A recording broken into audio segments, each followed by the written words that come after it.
So this is the second part of my schizophrenia module. I'm sorry I have to do a really poor quality video. It's just that I'm getting kind of new to PowerPoint. I actually had a Mac computer for 10 years, so just getting used to this. This video is actually about the manifestations. Now, one of the most common first symptoms that you notice in people with schizophrenia is the delusion of grandeur.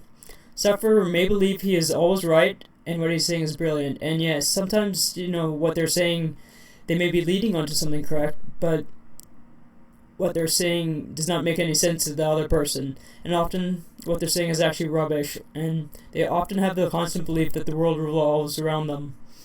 So right here, I'm going to show you a clip. So I mentioned delusions of grandeur. Right here, I'm going to go back to the movie A Beautiful Mind. And right here, he's playing the game Go. So he feels that he can't lose. And I've got 2 weapons briefs under security review by the DoD. Derivative drivel.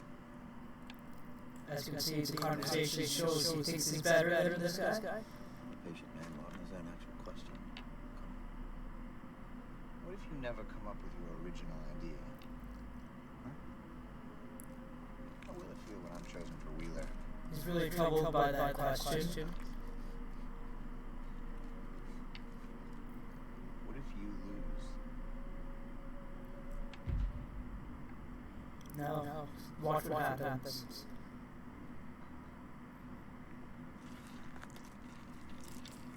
We should not have won. I had the first move. My play was perfect. The hubris of the defeated. The game is flawed.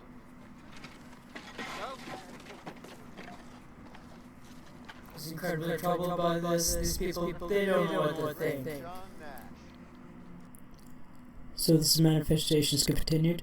Most common symptom people know about, you ask anybody on the streets, they'll say it's hallucination.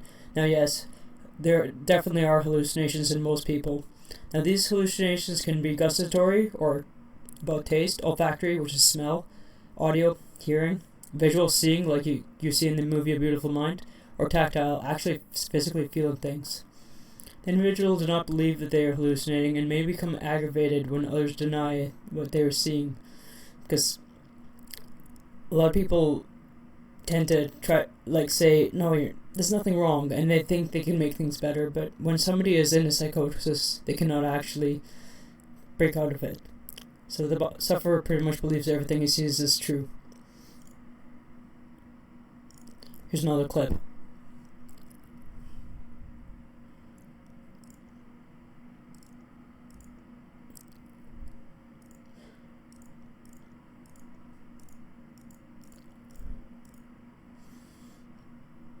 Sorry, technical difficulties.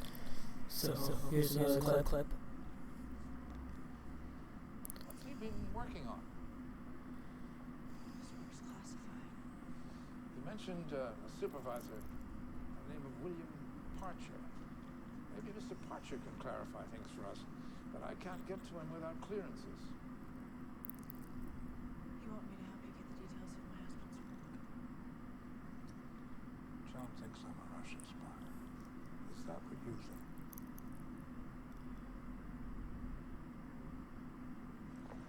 What did the doctor say? Is he sick? I don't know. I want to see what John So says. she's in a bit of a denial, but so she will find some clues. Like right now, you can see the denial. She's actually angry right now, fighting people. But she's gonna find some things. I know this doesn't seem like I'm showing the hallucination part, but it's gonna lead up to that. As she sees, they're just magazine clippings, nothing really fantastic. Why didn't you say something? John's always been a little weird. Said he was doing code breaking. This is why people push away, because if you're different, people tend to push away from things they're scared of. It's possible. Directives come down all the time that some of us aren't cleared for. It was possible. Possible, but not likely.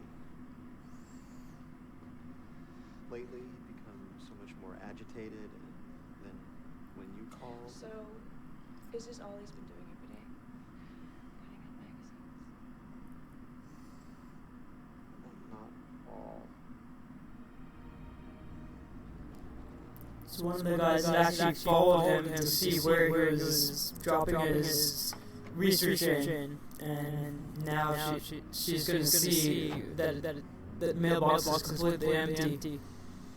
Sorry, mailbox not empty, but actually overfull and nothing is taken out. In fact, it's an abandoned area.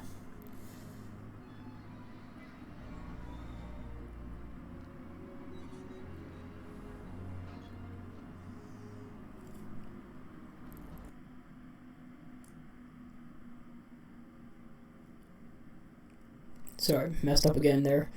Okay, so fleet of thought is another thing that tends to happen with schizophrenia. Now, while they perceive what they believe is genius, their mind constantly races, actually works way too fast for them to stay on topic. Sufferers will always have trouble staying focused. This is why it becomes such a hard illness to diagnose, especially in the teens, because people think it's ADHD or bad behavior for that matter, because people are going through puberty and a change in their life. Now, they often are paranoid and feeling people are out there to oppress them. This is, yes, as I say, otherwise known as paranoia. Many people with schizophrenia believe somebody out there is against them. And in this case, the doctor said that Dr. John Nash believed he was a Russian spy. And again, I'll show you some more footage about how he completely believes this is real. So right now his wife's visiting him, and you can see everything's a delusion.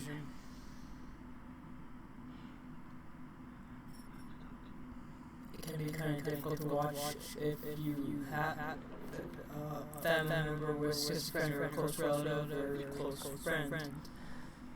This is actually how they have to live.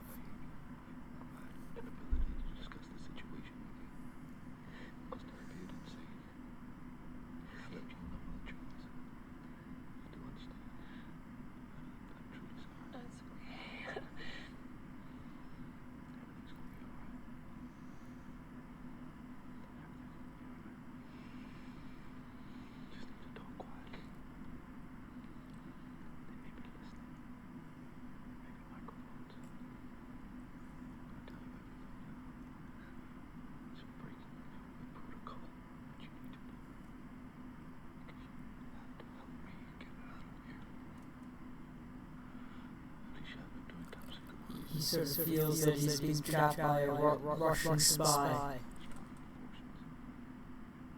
And it's very common for people with schizophrenia to refuse treatment, which I'll talk about later.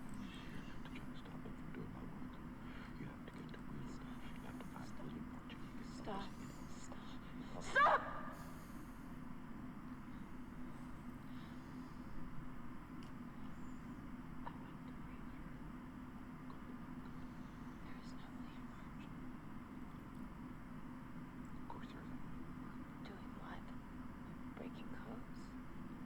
Dropping packages in a secret mailbox for the government to pick up. Because he's agitated. He thought it was harmless. They've never fooled me. It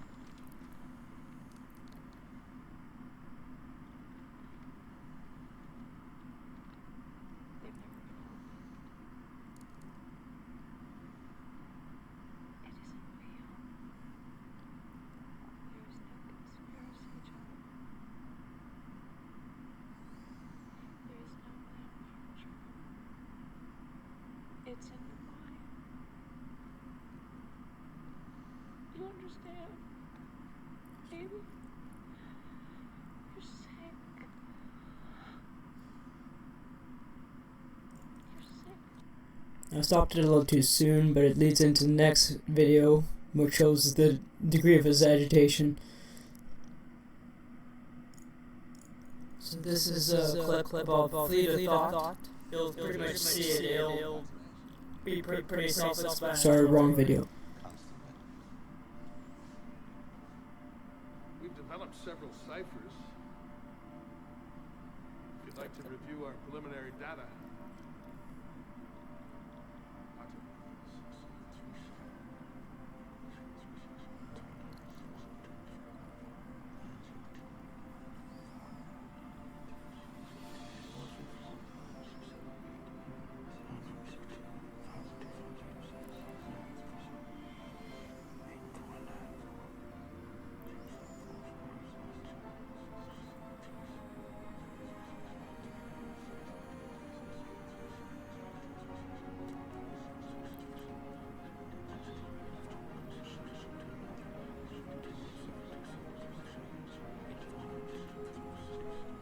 Again, this goes into the delusional grandeur. He thinks what he's seeing is genius, but it's really complete garbage. And now the ability to see what he is seeing, like these triangles and everything, that's actually something to do with creativity and schizophrenia, which I did speak about in the first video. I'm just gonna stop right here. He actually believes these are map coordinates. Like, it is actually the case that he believes everything that he's seeing. He sees these things, and a normal person would not actually see these. Actually, I shouldn't say normal, but somebody who's not affected by schizophrenia. So disorganized speech is common. People with schizophrenia will stumble on words. Often, in the case, it almost seems like they have an accent. When they're in psychosis, according to somebody with a psychosis, who's been in a psychosis and remembers, they say their tongue feels like it weighs a ton, and it's very difficult for them to talk. They have to speak with a lisp, and the mind is moving way too freaking fast. I believe that what they're saying is brilliant, and again, this is a delusion of grandeur. It's incoherent to the observer. Self-harm. I cannot talk about this enough. People with schizophrenia are not dangerous. A survey showed that 68% said they were fearful of people with schizophrenia. Now the truth is, they're more likely to harm themselves than others. The people who have harmed others have been off their treatments or on drugs. And the media does distort the story. Example, you may remember somebody on the Greyhound got killed. Now, this guy was actually denied access to his medication, something of that kind. The media did not tell you about that. So just another clip about self-harm. This is just a quick clip on self-harm. Now, code red usually means fire, but in this case,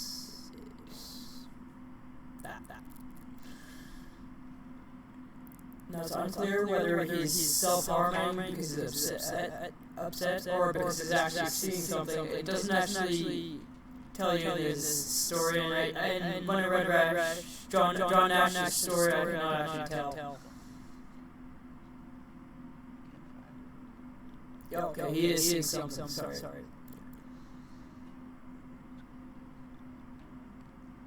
His tracker. Actually, yes, I recall. Yeah, he was implanted with it. He's implanted with a tracker, and he's seeing that he's not able to see the tracker. This is just after that scene where he's talking to his wife, and he's really snapped because of the pressure that he's dealing with trying to realize that William Parcher never existed. So, now the poor motor function and posture you'll see. The motor function may appear as silliness, such as overemphasized clumsiness. It may even look deliberate. Fine motor skills are very difficult, such as folding clothing or wrapping presents, wrapping flowers, anything of that kind, even changing a diaper. Now, posture, they often tend to slouch or tilt to one side, and they often gesticulate when they talk. Now, negative symptoms. Negative symptoms are something that a beautiful mind doesn't talk too much about. For one thing, they lack hygiene. They just lose interest in, taking care of themselves. They have inability to do activities of daily living, such as, just showering, shaving, everything of that kind. Inability to feel pleasure, otherwise known as anhedonia. They withdraw themselves or isolate themselves. They will not meddle with people. They may appear very mellow. Maybe they'll have an iPod or iPhone and listening to loud music in their ears and thinking that they hear something. And they completely lack emotions and are very apathetic.